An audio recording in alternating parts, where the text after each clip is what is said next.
Hello everyone, कैसे हैं आप सब। आई होप आप सब अच्छे होंगे। तो आज हम rank of a matrix, linear algebra भी कह सकते हैं इसको, लीनियर अलजेब्रा का एक टॉपिक है, ठीक है नहीं, ये या एप्लीकेशन ऑफ मैट्रिक्स, ठीक है।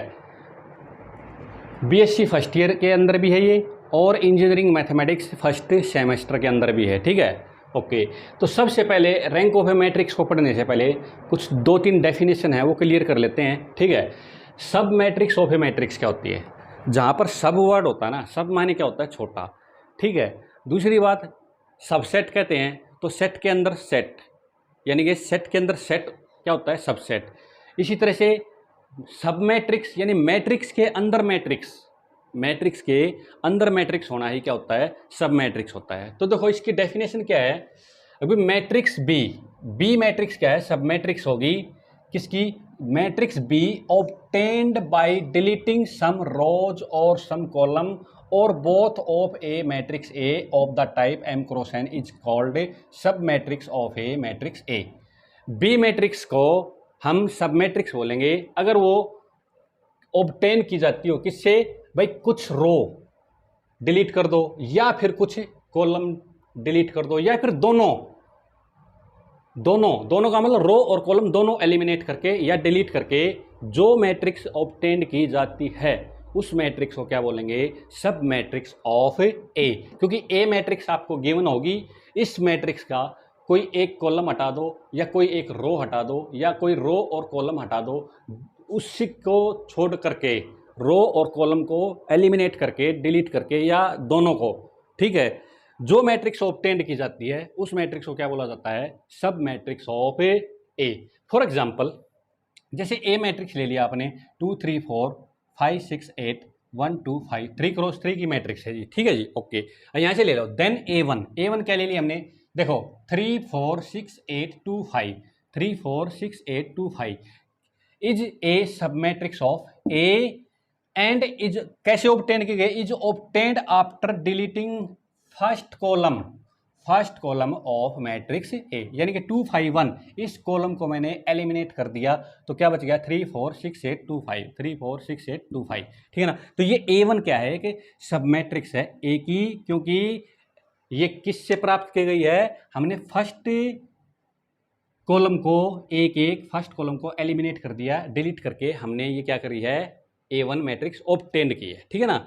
ओके, A2 देखो, A2 है 2 4 5 8 1 5 2 4 5 8 1 5 is a sub matrix of A and is obtained after deleting second column of matrix A. आई बात समझ में। ओके, अब देखो A3 मैट्रिक्स देखो, 2 3 5 6 2 3 5 6 2 3 5 6 कैसे ऑब्टेन की, 2 3 5 6 is a sub matrix of A and is obtained by deleting third column and third row of A, ठीक है ना जी। 2 3 5 6 में से क्या किया हमने, थर्ड कॉलम हटा दिया और थर्ड रो हटा दी किसकी, ए की, ठीक है ना। तो यहाँ पर दोनों मैंने दोनों क्या किया, दोनों या दोनों का मतलब रो और कॉलम दोनों एलिमिनेट कर दिए। तो उसके बाद जो मैट्रिक्स ऑब्टेन्ड की गई है 2 3 5 6, ये क्या है, ये सब matrix of A and is obtained after deleting third row and third column of the matrix A, ठीक है जी। आई होप आपको सब मैट्रिक्स ऑफ ए मैट्रिक्स समझ में आ गई होगी, ठीक है। नेक्स्ट पढ़ेंगे माइनर ऑफ ए मैट्रिक्स। इसके बाद निकालेंगे हम माइनर्स ऑफ मैट्रिक्स, बड़ी इंपॉर्टेंट डेफिनेशन है। क्या है, if A be a matrix of the type M cross N then the determinant of every square sub matrix of A is called minor of the matrix A. अगर कोई भी matrix है तो उसके अंदर determinant of a square sub matrix, कोई square sub matrix निकाल लो और उसका क्या निकाल दो, डिटर्मिनेंट, तो वो क्या है उस मैट्रिक्स का, माइनर। और उस स्केयर सब मैट्रिक्स का जितना ऑर्डर है, यानी कि 2 क्रॉस 2 भी हो सकता है, 3 क्रॉस 3 भी हो सकता है, 4 क्रॉस 4 भी हो सकता है, तो उस स्केयर सब मैट्रिक्स का जो ऑर्डर है वो उस माइनर का क्या होगा, ऑर्डर होगा। The order of the square sub matrix is called order of minor. For example, the third order minors are matrix A are, देखो ये 3x4 की मैट्रिक्स है, इसमें से 3 ऑर्डर की बना लेते हैं। जैसे देखो स्क्वायर सब मैट्रिक्स, यानी कि स्क्वायर सब मैट्रिक्स लेनी है, ठीक है ना, सब मैट्रिक्स तो लेनी है, लेकिन कैसी होनी चाहिए वो, स्क्वायर, ठीक है ना। तो जैसे ये ले लिया हमने A11 A12 A13 A21 A22 A23 A31 A32 A33, ठीक है ना। ये हमने क्या ले ली, एक स्क्वायर सब मैट्रिक्स ले ली 3x3 की, ठीक है ना। हमने कौन सा एलिमिनेट किया इसमें से, फोर्थ कॉलम, ठीक है ना। इसी तरह से A2 ये भी कैसी है, स्क्वायर सब मैट्रिक्स है, ठीक है ना। ये भी कैसा है, स्क्वायर सब मैट्रिक्स है, स्क्वायर सब मैट्रिक्स है। और इनका क्या निकाल रखा मैंने, डिटरमिनेंट निकाल रखा। तो ये सारे के सारे थर्ड ऑर्डर के माइनर हैं, ठीक है ना। ये स्क्वायर सब मैट्रिक्स हैं और इनके क्या निकाल रखे हमने, डिटरमिनेंट निकाल रखे हैं। तो ये थर्ड ऑर्डर के क्या हो गए, सारे के सारे माइनर्स हो गए। समझ में आई बात है, ओके।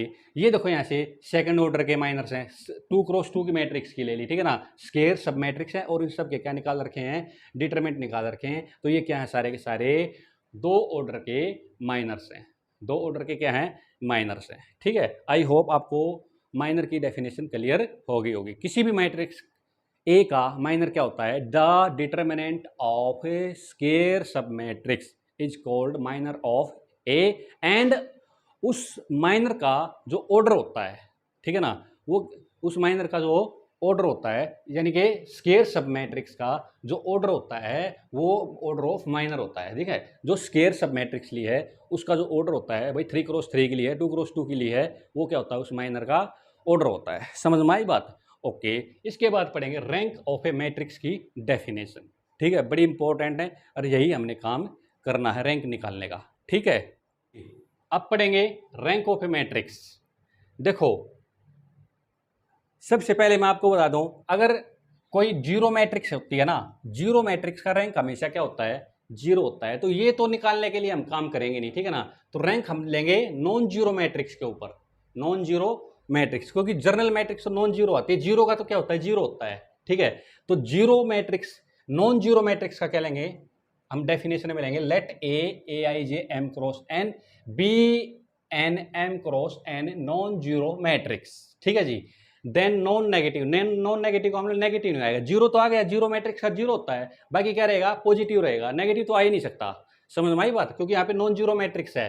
तो then non negative integer R is called rank of A. पहली बात क्या है, देखो पहली बात, A has at least one non zero minor of order R. Minor क्या होता है, स्क्वायर सब मैट्रिक्स का determinant, determinant of square sub matrix is called minor of a matrix, ठीक है। तो माइनर क्या होना चाहिए, नॉन जीरो होना चाहिए। नॉन जीरो माइनर होने का मतलब है उस स्क्वायर सब मैट्रिक्स का डिटरमिनेंट क्या आना चाहिए, नॉन जीरो आना चाहिए। नॉन जीरो माइनर का मतलब है वो माइनर क्या होना चाहिए, उसका डिटरमिनेंट क्या आना चाहिए, नॉन जीरो आना चाहिए। समझ में। दूसरी बात क्या है, every minor of order R plus one, यानी कि आर क्या होना चाहिए, नॉन जीरो माइनर होना चाहिए। उसके बाद क्या है, every minor of order R plus one of A, if any का मतलब अगर आर प्लस वन ऑर्डर का कोई माइनर एग्जिस्ट करता है तो वो क्या होना चाहिए, जीरो होना चाहिए। यानी उन सारे आर प्लस वन ऑर्डर के माइनर्स के डिटरमिनेंट क्या आना चाहिए, जीरो आना चाहिए, ठीक है ना। जितने भी आर से बड़े आर प्लस वन के स्क्वायर सब मैट्रिक्स हैं उन सब का डिटरमिनेंट क्या आना चाहिए, जीरो आना चाहिए। तब हम बोल देंगे कि ये जो आर नंबर है ना, ये क्या होता है, रैंक ऑफ मैट्रिक्स ए, ठीक है जी, okay. In other words rank of a matrix is the highest order of a non zero minor of the matrix, ठीक है। जो हाईएस्ट ऑर्डर का जो माइनर है, हाईएस्ट ऑर्डर का जो माइनर है वो क्या होना चाहिए, नॉन जीरो है, ठीक है ना। तो उस हाईएस्ट नंबर को क्या बोल देंगे, rank of a matrix, rank of matrix, ठीक है जी, ओके।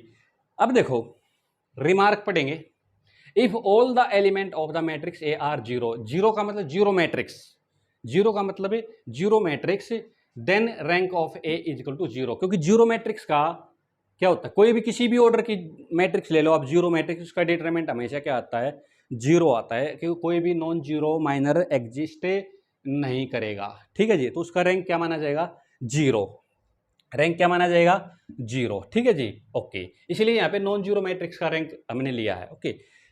अच्छा, नॉन जीरो मैट्रिक्स होती क्या है, if A is non zero matrix, non zero matrix का मतलब होता है eight least one element non zero exist in the matrix, matrix के अंदर कम से कम एक एलिमेंट नॉन जीरो जरूर होना चाहिए। सारे जीरो हो गए तो जीरो मैट्रिक्स, एक मैट्रिक्स एक एलिमेंट अगर नॉन जीरो एग्जिस्ट करता है तो उस मैट्रिक्स को क्या बोलेंगे, नॉन जीरो मैट्रिक्स। ठीक है, if A is non zero matrix then it has at least one non zero element. ठीक है ना, उसके अंदर एक नॉन जीरो एलिमेंट जरूर होगा, और नॉन जीरो एलिमेंट है तो कम से कम hence as at least a non zero minor of order 1, यानी एक, यानी कि देखो जैसे 1 0 0 0 0 0 0 0 0, ये 3x3 की मैट्रिक्स ले ली।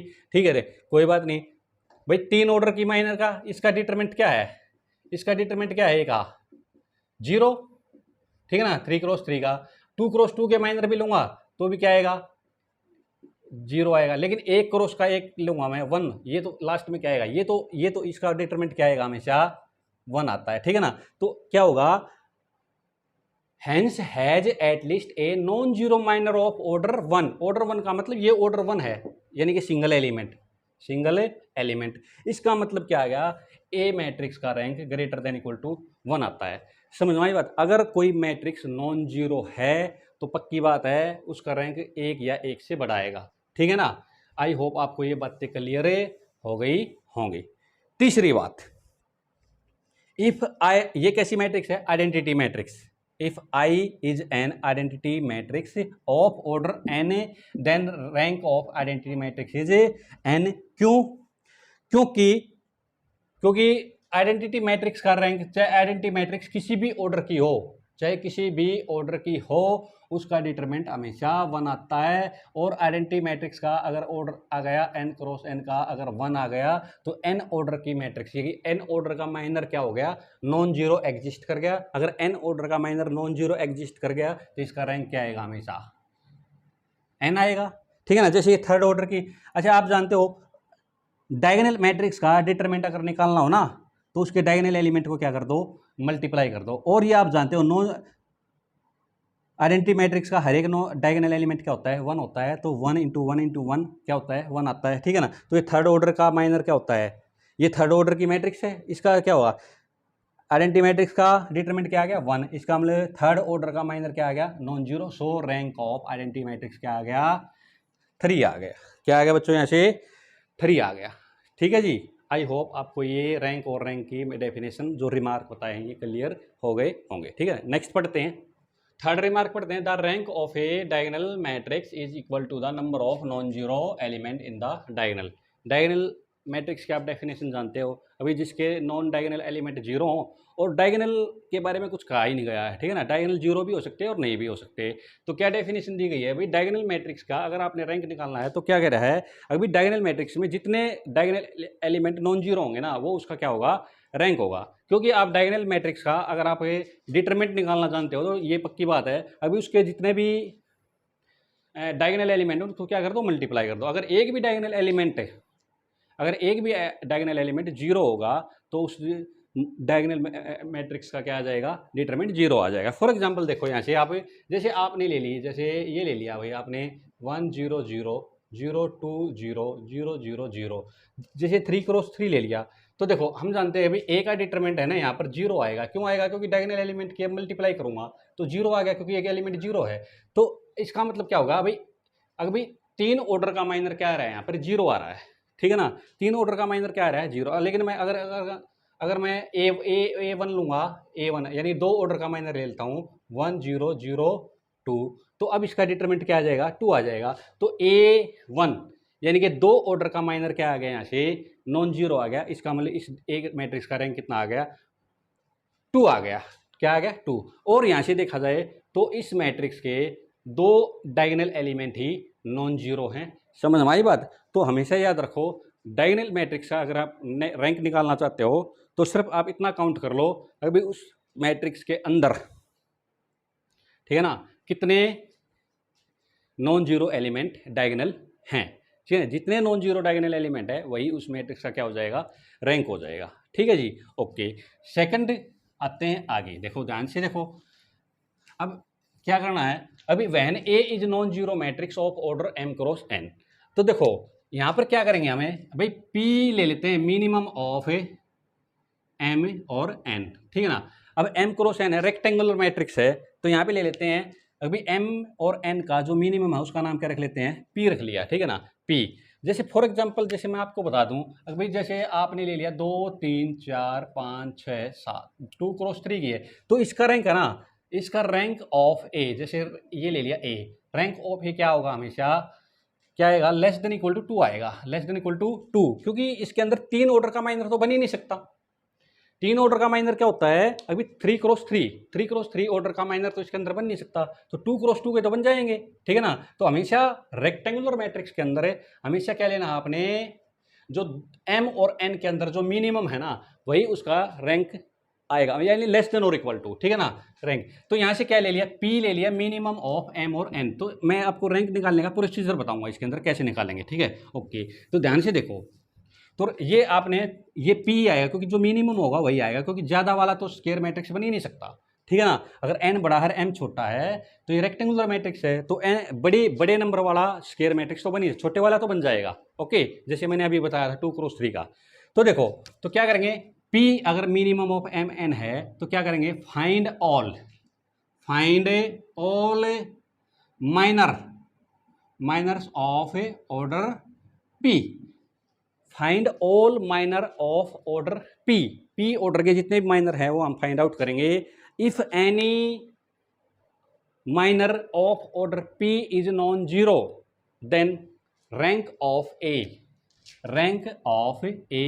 क्या आ गया यहाँ से, p। अगर p ऑर्डर के सारे माइनर्स मैंने आपने फाइंड आउट कर लिए, ठीक है ना, p ऑर्डर के माइनर मैंने क्या कर लिए, सारे फाइंड आउट कर लिए। अगर कोई एक माइनर p ऑर्डर का अगर क्या आता है, नॉन जीरो, क्या आता है, नॉन जीरो, तो रैंक ऑफ ए क्या आ जाएगा, p आ जाएगा, ठीक है जी, ओके। मान लेते हैं अभी कोई भी p ऑर्डर का माइनर नॉन जीरो नहीं आया, यानी कि सारे सारे क्या आ गए, जीरो आ गए, तो मैं क्या करूँगा, फिर उसके बाद क्या करूँगा मैं, p माइनस 1, ठीक है ना, क्या करूँगा, find all minor of order p minus 1, p minus 1 के ऑर्डर के मैं क्या निकालूंगा, सारे सारे माइनर निकालूंगा। If any minor of order p minus 1 is non zero then rank of a क्या आ जाएगा, p माइनस 1 आ जाएगा। अच्छा जी, ओके। अगर मान लेते हैं p माइनस 1 ऑर्डर का भी कोई भी माइनर नॉन जीरो नहीं आया, यानी कि सारे सारे क्या आ गए, p माइनस 1 ऑर्डर के माइनर भी जीरो आ गए, तो मैं क्या निकालूंगा, p माइनस 2 निकालूंगा, ठीक है ना। कंटिन्यूइंग लाइक दिस, क्योंकि मैट्रिक्स कैसी है, नॉन जीरो है, कम से कम एक, ठीक है ना, कम से कम एक माइनर ऑफ ऑर्डर r, कम से कम at least one minor of order r exist, ठीक है ना, कम से कम एक माइनर r ऑर्डर का एग्जिस्ट जरूर करेगा, जो कि क्या होगा, नॉन जीरो होगा। तो इसका मतलब क्या होगा, लास्ट की बात कर रहा हूं, तो इसका मतलब क्या होगा, रैंक ऑफ a क्या आएगा, less than equal to r, ठीक है ना, इक्वल टू r आ जाएगा, क्या आ जाएगा, equal to r। I hope आपको ये m cross n matrix, rectangular matrix का क्राइटेरिया आपको पता लग गया होगा, ठीक है जी, ओके। हम तब तक माइनर निकालते रहेंगे, तब तक हमको नॉन जीरो माइनर प्राप्त नहीं हो जाता, ठीक है ना। जब तक जीरो माइनर आते रहेंगे, निकालते रहेंगे, कम से कम एक लास्ट में तो एक ऑर्डर का माइनर तो आएगा, क्योंकि नॉन जीरो मैट्रिक्स है, एक एलिमेंट तो नॉन जीरो एग्जिस्ट करता ही करता है, समझ में आई बात, ओके। दूसरा क्या है, when A is a non zero square matrix of order n, ठीक है बात ये, अब के पास स्क्वायर मैट्रिक्स है, ठीक है। अगर a का डिटरमिनेंट अगर क्या आ गया, नॉन जीरो, क्या आ गया, नॉन जीरो, तो रैंक ऑफ ए क्या आ जाएगा, यहाँ से n आ जाएगा, क्या आ जाएगा, रैंक ऑफ ए n। मान लिया यहाँ से आ गया, तो ऐसा अगर मान ले इसका ए का डिटरमिनेंट क्या आ गया, जीरो आ गया, तो इसका मतलब मैं क्या करूँगा, n माइनस 1 ऑर्डर के माइनर्स चेक करूँगा। अगर n माइनस 1 ऑर्डर के माइनर में अगर कोई एक नॉन जीरो माइनर आ गया n माइनस 1 का, तो रैंक ऑफ ए क्या हो जाएगा, n माइनस 1 हो जाएगा, रैंक ऑफ ए क्या हो जाएगा, n माइनस 1 हो जाएगा। मान लेते हैं n माइनस 1 ऑर्डर के माइनर भी क्या आ जाते हैं, सारे के सारे जीरो आ जाते हैं, तो मैं n माइनस टू ऑर्डर के चेक करूँगा, कंटिन्यू लाइक दिस, क्योंकि नॉन जीरो मैट्रिक्स है इसलिए लास्ट में कम से कम एक आर ऑर्डर का माइनर जरूर नॉन जीरो एग्जिस्ट करेगा, ठीक है ना। तो वहाँ से हम यहाँ पे रैंक निकाल लेंगे, ठीक है। आई होप आपको ये रैंक निकालने का प्रोसीजर बिल्कुल अच्छे से क्लियर हो गया होगा, ठीक है जी। ओके, अब हम एक क्वेश्चन निकाल के देखते हैं, थोड़ा मैं बता देता हूँ बेसिक, देखते हैं क्वेश्चन निकालते हैं, उसमें आपको बिल्कुल अच्छे से क्लियर हो जाएगा। ओके, देखो तो देखो इसमें तो वेरी सिंपल है। देखो ए का डिटरमिनेंट निकालते हैं, इसका नाम रख लेते हैं ए का डिटरमिनेंट निकालो, इससे एक्सपेंड कर दो, देखो इससे, ठीक है। तो यहाँ से क्या आ गया 0, इससे एक्सपेंड कर देते हैं, ठीक है, या ऐसे कर लो 0 इंटू में ये अंदर आ गया 2 माइनस में 0 प्लस में 0, ठीक है ना। ये क्या आ जाएगा 0 माइनस में 0, फिर क्या आ जाएगा प्लस का 1, ये यहाँ से आएगा 0 माइनस 2, तो ये तो 0 हो गया, 0 प्लस 0 और यहाँ से आ गया -2 इक्वल टू क्या आ गया -2, यानी कि ए का डिटरमिनेंट क्या आ गया -2 आ गया। इसका मतलब क्या हो गया, अभी ये कितने ऑर्डर की है 3 क्रॉस 3, तो इसका मतलब क्या हो गया, अभी the third order minors of A is non zero, so rank of A is two क्या आ गया 3, 3 ऑर्डर का माइनर क्या आ गया नॉन जीरो आ गया, इसलिए इसका डिटरमिनेंट क्या नाम रैंक कितना आ गया 3 आ गया। ओके, सेकंड एग्जांपल देखते हैं। यहाँ से ए इक्वल टू क्या ले ली हुई हमने 1 2 3 3 2 1 1 1 1, ठीक है जी। यहाँ से हम क्या करते हैं ऑपरेट करते हैं, डिटरमिनेंट निकालने के लिए ऑपरेशन लगाते हैं, ऑपरेट C1 ना C2 क्या लगा लिया C2 माइनस में 2C1, C3 माइनस में 3C1, ठीक है जी 3C1। तो यहाँ से आ गया जी हमारे पास है A इक्वल टू, यानी इक्विवेलेंट कर लेते हैं इसको, क्या आ जाएगी इक्विवेलेंट, यहाँ से आ जाएगा जी 1 3 1, ये तो एज इट इज रहेगा, ये हो जाएगा जी, इसमें से क्या किया मैंने C2 में से ये कर दिया 0 और यहाँ से C2, यानी कि इसको 2 से मल्टीप्लाई करके इसमें से घटा दिया, क्या आ गया यहाँ से -4, ठीक है ना जी। ओके, और यहाँ से इसको मैंने 2 से मल्टीप्लाई करके C1 को 2 से मल्टीप्लाई करके यहाँ से घटा दिया, तो यहाँ से आ गया -1। ओके, यहाँ से क्या किया मैंने इसमें ये 3 से मल्टीप्लाई करके इसमें से घटा दिया, तो ये हो गया 0, 3 से मल्टीप्लाई करके घटा दिया तो यहाँ से 8 आ गया, और यहाँ से 3 से मल्टीप्लाई करके मैंने क्या कर दिया यहाँ से ये आ गया, ठीक है जी। ओके, यहाँ से देखो इसको यहाँ से करो, तो यहाँ से एक्सपेंड कर लेते हैं 1 इंटू में, तो ये आ गया जी माइनस का माइनस प्लस का 8, और ये आ गया 3 बार माइनस आया, माइनस प्लस और फिर माइनस क्या आ गया 0 आ गया, यानी कि कुल मिला के ए का डिटरमिनेंट क्या आ गया यहाँ से 0 आ गया। इसका मतलब क्या लगेंगे अभी the third order of minors of A is 0, 3 order का माइनर क्या आ गया यहाँ से 0 आ गया। अब क्या करेंगे हमें 2 ऑर्डर के माइनर चेक करेंगे, क्या करेंगे 2 ऑर्डर के माइनर चेक, तो 2 ऑर्डर के माइनर चेक करते हैं जी। पहला ही ले लेते हैं, क्या ले लेते हैं A1 ले लेते हैं, 1 2 3 2, यहाँ से निकालते हैं क्या आ गया 2 माइनस में 6 इक्वल टू -4, तो 2 ऑर्डर का माइनर क्या आ गया यहाँ से नॉन जीरो आ गया। इसका मतलब क्या लिखेंगे the second order of minor of A is non zero, so rank of A equal to कितना आ गया 2, यानी इस ए मैट्रिक्स का रैंक कितना आ गया 2 आ गया। क्यों आ गया कि भाई सेकंड ऑर्डर का माइनर क्या आ गया यहाँ से नॉन जीरो आ गया, इसलिए इसका रैंक क्या आ गया 2 आ गया, ठीक है। आई होप आपको ये क्वेश्चन और डेफिनेशन बहुत ही अच्छे से क्लियर हो गई होंगी, ठीक है। नेक्स्ट लेक्चर में इस एक्सरसाइज के क्वेश्चन करेंगे और भी करेंगे, बिल्कुल अच्छे से कंसेप्ट क्लियर करेंगे, ठीक है ना, रैंक का। अगर आपको मेरी वीडियो पसंद आई हो तो प्लीज़ इस वीडियो को लाइक कर देना, शेयर कर देना और इस चैनल को सब्सक्राइब जरूर कर देना। आपकी कमेंट से, आपके लाइक से, आपके सब्सक्राइबर से मुझे मोटिवेशन मिलता है, ताकि मैं आपको अच्छे वीडियो शेयर कर सकूँ। Thank you.